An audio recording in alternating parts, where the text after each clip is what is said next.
Lately, I've been hearing from friends who are struggling to make the right decision. They want to write a book but don't know where to start.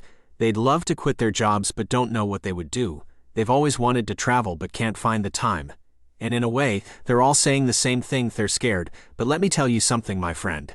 30 years from now, you won't remember what cereal you chose at the grocery store. On your deathbed, you won't care which vacation crew, say, package you picked. You won't recall whether you chose to see the romantic comedy or the action adventure, unless, of course, it's another die-hard movie. Those are great. None of these things will have mattered. What will matter is that you acted, that you made a contribution, that you decided to do something, or that you didn't. And that's the point.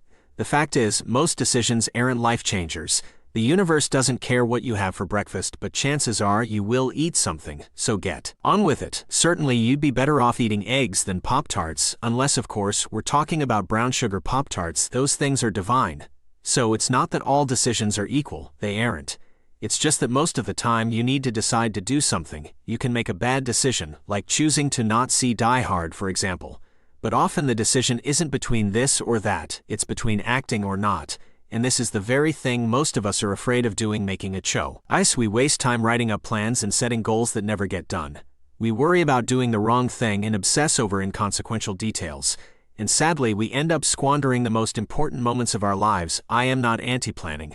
I just know that for me, and plenty of people I talk to, a lot of that stuff is stalling, hiding. Another way to stay stuck. So what's the solution? What's the answer to this paralysis we sometimes feel? Just start.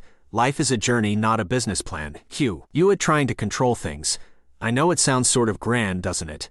But do you want to plan your life away or live it? Let go and live the story. Where you're going doesn't matter as much as you think it does. Just go. More often than not, you just need to move in a direction, not the direction. Stop worrying too much about which way to go and just get going. As you build momentum, you can learn to steer. This is the way life works. A friend of mine calls this the bicycle principle. What he means by this is that it's easier to make changes in life once you're moving. Just as with riding a bike, you can steer more easily the faster you're going. And conversely, if you're not moving and you try to steer, you'll probably fall down. Isn't it interesting that failure is what happens not when we move too quickly but too slowly? So just start pedaling and see where you end up. Where you are is nowhere near as final as it seems. Your job is to take chances, not have all the answers. This challenge is the very fibers of your being. Try any or all of the following. 1. Go for a jog or a bike ride to nowhere in particular. Just start moving in hopes of leaving the familiar. Point 2. Turn down every random street or path you can find until you get lost. Don't worry about how you'll get back. Then see where you end up. You'll make it back alive, I promise, and you just might be surprised where this takes you. Point 3. Remember what it felt like to wonder where you were going? Do you recall the resistance to just at moving in the first place? Make an effort to get lost more often. It'll make you better at overcoming that initial stall you experience every time you have to make a decision, big or small. Point 4. Sit outside without any technology for a full hour. Let yourself get bored and see where the boredom takes you. Can you hear the birds chirping, the wind blowing, yourself breathing? Pay attention to the cars or kids or sounds of insects in the background. Count the noises you recognize and imagine where they are coming from. Bonus points for journaling about this and sharing it on Medium. Try to do this once a week, then every other day, then every day. One of the reasons we struggle to make better decisions is because we keep getting distracted with new things. Distraction is antithetical to decisiveness. Giving yourself a break from the noise will help you tune into the choices you need to make. Point 5. Do something that scares you. Apply for a job. Tell someone you love them. Ask your neighbor on a date. Laugh out loud in a public place. Deliver a speech to a stranger. Climb a tree. Call someone you have a grudge against and apologize. And when you do this, pay attention to the release of fear you feel. Remember that feeling the next time you feel intimidated by a big goal or a risky situation. Remember that you didn't die. And try to trust the process in the future. Some of these things may seem silly, but the more you do them, the more in control you'll feel. And the truth is, we can't plan life, but we can participate in it. The things that once seemed so uncontrollable are more in your grasp than you realize. Just remember, it's not about the destination, it's about the direction. If you don't know what to do with your life, what book to write, what song to sing, what job to choose, which person to ask out, try picking something. It's not a fail-proof solution, but it ain't a bad place to start. Because the truth is, once you start moving, you can always change direction. Good luck. And do you remember, life is too short to spend it paralyzed by indecision. So get out there and start living. Do you struggle to stay focused and get things done? In today's world of constant distractions, maintaining focus has become a superpower. But don't worry, you can develop this skill too.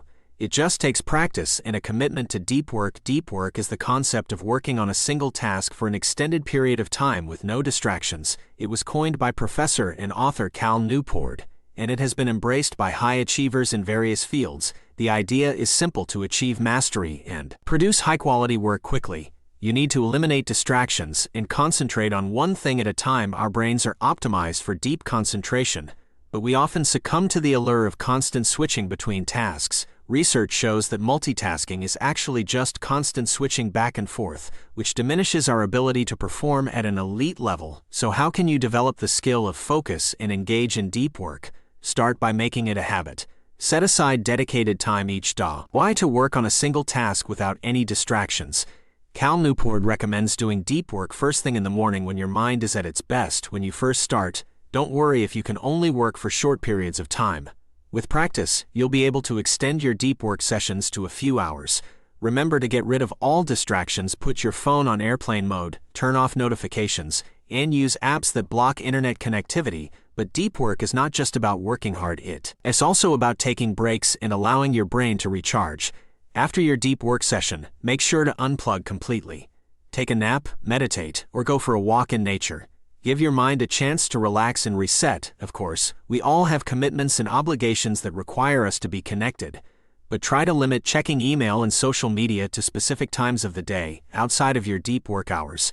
Change your relationship with technology. Use it for your convenience, not as a constant distraction. Taking care of your body is also essential for focus. Get enough sleep, exercise regularly, stay hydrated, and eat healthy. Your brain functions at its best when you prioritize self-care. If sitting for long periods of time feels daunting, you can try the Pomodoro technique. This technique breaks your work into smaller, manageable chunks. Work for 25 minutes, then take a 5-minute break as a reward. Repeat this cycle 4 times, then take a longer break. Breaking tasks into smaller intervals can make them less overwhelming and help you maintain focus. Remember, focus is a skill that can be developed with practice. Just like training for a marathon, you can train your mind to concentrate.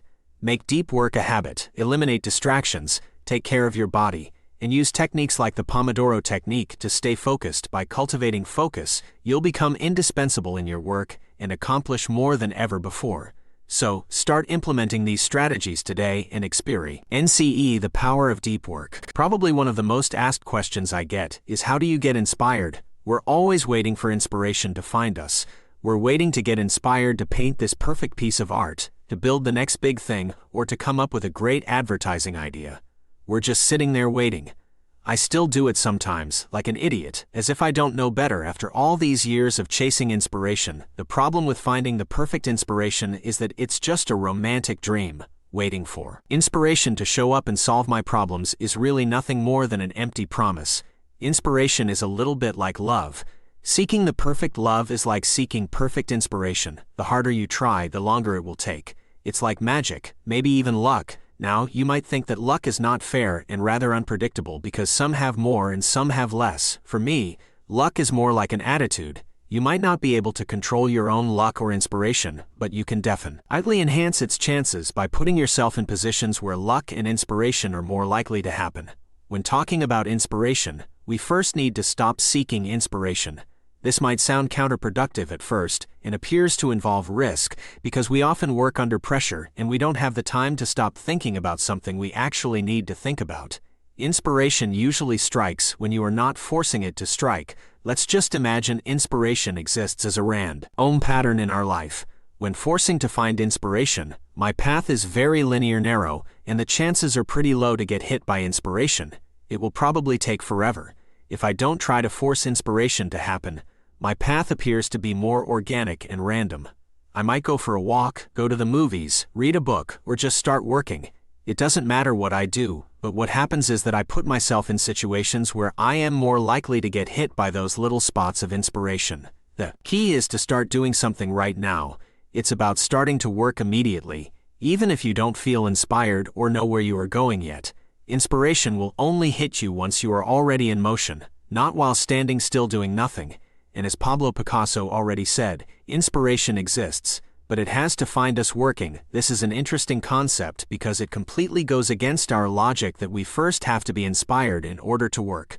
But in reality, that's a lie. It's exactly the other way around. So the next time you say, "I just don't feel inspired right now," you know how to fix it. Start working right now and create your own inspiration. But here's the catch: creating your own inspiration doesn't mean you can just sit back and wait for it to come to you. It requires effort and action.